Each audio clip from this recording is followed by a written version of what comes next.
ఈరోజు ఇది ప్రకాశం జిల్లా యొక్క భవిష్యత్తుకి ఒక స్వర్ణయుగం కాబోయేదానికి ఈనాడు చేస్తున్నటువంటి ఈ శంకుస్థాపన అని చెప్పి నేను ఈ సందర్భంగా మనవి చేస్తా ఉన్నాను. బాల వీరాంజనేయ స్వామి గారు చెప్పినట్లు 3 జిల్లాలు గుంటూరు, నెల్లూరు, కర్నూలు జిల్లాల్లోని 3 ప్రాంతాల్లో ఉన్నటువంటి వెనుకబడిన ప్రాంతాలన్నింటినీ సమకూర్చి దశాబ్దాల క్రితం ప్రకాశం జిల్లాగా దీన్ని ఏర్పాటు చేయడం జరిగింది.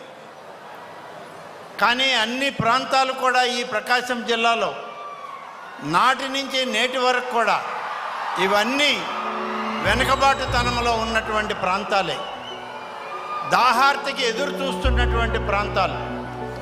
అదేవిధంగా ఇక్కడ దొనకొండ ఉంది, లక్షల ఎకరాలు ఇవాళ ప్రభుత్వ భూమి ఖాళీగా ఉంది.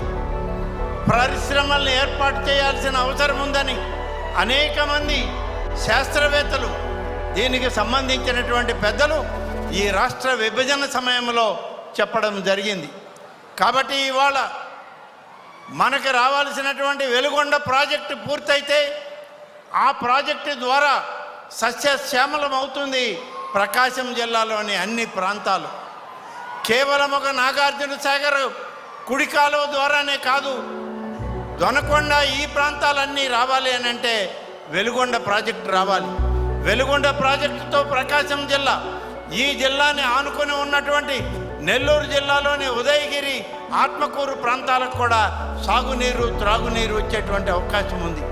కాబట్టి వెలుగొండ ప్రాజెక్టు యొక్క ప్రాధాన్యతని గుర్తించింది నేటికి కూటమి ప్రభుత్వం చంద్రబాబు నాయుడు గారి నాయకత్వంలో, పవన్ కళ్యాణ్ గారి ఆలోచనతో అని చెప్పి ఈ సందర్భంగా మనవి చేస్తూ ఉన్నాను.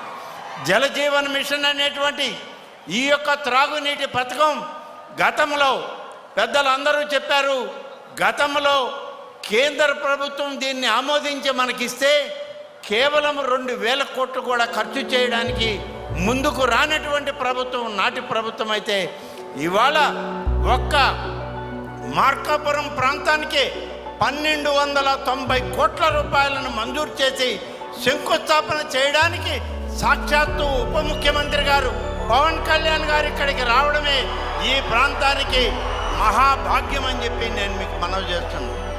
ఇంతటి మహత్కరమైనటువంటి కార్యక్రమంలో ఉప ముఖ్యమంత్రి గారితో కలిసి ఈ రాష్ట్ర ప్రభుత్వంలో కూటమి నాయకత్వంలో పెద్దలు చంద్రబాబు నాయుడు గారి నాయకత్వం, సోదరు లోకేష్ గారి నాయకత్వంలో మేమందరం కలిసి పనిచేస్తున్నాం.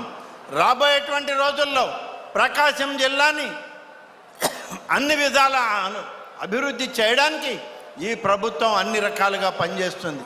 కాబట్టి ఈరోజు ఈ యొక్క త్రాగునీటి పథకానికి శంకుస్థాపన చేసే సందర్భంలో పవన్ కళ్యాణ్ గారు, వారికి తెలుసు, వారు చాలా కాలం ఆయన యువకుడిగా విద్యార్థి దశ అంతా నెల్లూరులో గడపడం జరిగింది.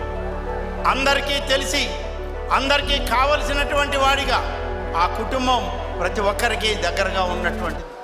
ఇవాళ ఇంత ఉన్నతమైన స్థానంలో పవన్ కళ్యాణ్ గారు ఇక్కడ ఉండి ఈ దేశానికి, ఈ రాష్ట్రానికి సేవ చేసేటువంటి మహత్తరమైన అవకాశం వారి తండ్రి వెంకటరావు గారు, తల్లి అంజనమ్మ గారు చేసినటువంటి పుణ్యం ఈరోజు మనందరికీ ఒక ముద్దు బిడ్డను ప్రసాదించారని చెప్పి నేను ఈ సందర్భంగా మనవి చేస్తాను. పవన్ కళ్యాణ్ గారు విద్యార్థి దశలో ఎంతో ఉత్సాహంగా ఆయన యొక్క కార్యక్రమాలు నిర్వహిస్తూ ఇప్పటికీ ఒక విద్యార్థిగానే రాజకీయాల్లో నిరంతర విద్యాభ్యాసం చేస్తూ ప్రజాసేవకి ముందుకు వచ్చినటువంటి వారికి తోడుగా ఎన్డీఏ కూటమి నాయకత్వం అంతా ఉంది. ఈ ప్రాంత ప్రజలందరూ వారికి అండగా ఉండాలి అని చెప్పి ఎన్డీఏ కూటమి నాయకత్వాన్ని మీరందరూ దీవించాలని చెప్పి కోరుకుంటూ సెలవు తీసుకుంటున్నాను. జై హింద్. ధన్యవాదాలు సార్. ఇక